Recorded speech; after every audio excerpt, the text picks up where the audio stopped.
അതെ. മുടി ആരാ വെട്ടിയേ? മുടി എവിടുന്ന വെട്ടിയേ? അത് ചേച്ചി തന്നെയല്ലേ വെട്ടിയേ? അല്ലല്ല, നോണൊന്നും പറയണ്ട. ഞാൻ ചെയ്തവർക്ക് എനിക്കറിയാം. ആരാ വെട്ടിയേ? അപ്പുറത്തെ വീട്ടിലെ കനകേച്ചി. എന്താ വേണ്ടേ? ത്രെഡ് ചെയ്യണം. ആലതിന്റെ ബാക്കിട്ട് നിക്ക്. ഇന്ന് കുറച്ച് തിരക്കുണ്ട്. മുടിയൊക്കെ വെട്ടി നശിപ്പിച്ചിട്ടുണ്ടല്ലോ. ഞാൻ എന്റെ ഓരോ ക്ലയന്റിനോടും പറയാറുള്ളതാ, ആ കനകയുടെ അവിടെ പോയി മുടി വെട്ടല്ലേന്ന്. ഞങ്ങളെ 1000 കൊടുത്ത് ബ്യൂട്ടീഷ്യൻ കോഴ്സ് പഠിച്ചിട്ട് അവിടെ പാർലർ തുറന്നു വെച്ചേക്കുന്നത്. അവളോ യൂട്യൂബ് നോക്കി പഠിച്ചിട്ട്. അതൊക്കെ ആർക്കും അറിയില്ല എന്നുള്ള വിചാരം.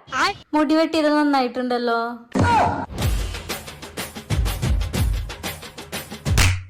നിങ്ങൾ എന്നെ തല്ലിയില്ലേ? എന്താണ്? ഞാൻ കനകയുടെ അവിടെ നിന്ന് മുടി വെട്ടിയാനെ നിങ്ങളെ പകരം വീട്ടാലേ? നിങ്ങൾ എവിടെ പോയി മുടി വെട്ടിയാലേ എനിക്കെന്താ? അവളെ ഇപ്പൊ ഫീൽഡിൽ വന്നുള്ളോ. ഞാൻ ഇവിടെ വന്നിട്ട് 8 വർഷമായി. 8 വർഷം. ചേച്ചി വേദന എടുക്കണോ? പിന്നെ കനക ചെയ്യുമ്പോ ഇക്കിളിയാവായിരുന്നോ? വെറുതെ നാടകം കളിക്കാതെ ഇരിക്കും മാഡം. വേദനിക്കണോ? ഇതൊന്നും സഹിക്കാൻ പറ്റില്ലെങ്കിൽ പിന്നെ എടുക്കേണ്ട ആവശ്യണ്ടാ? നല്ലോണം വലിച്ചങ്ങ് പിടിക്കി. നോക്ക് എങ്ങനെയുണ്ട്.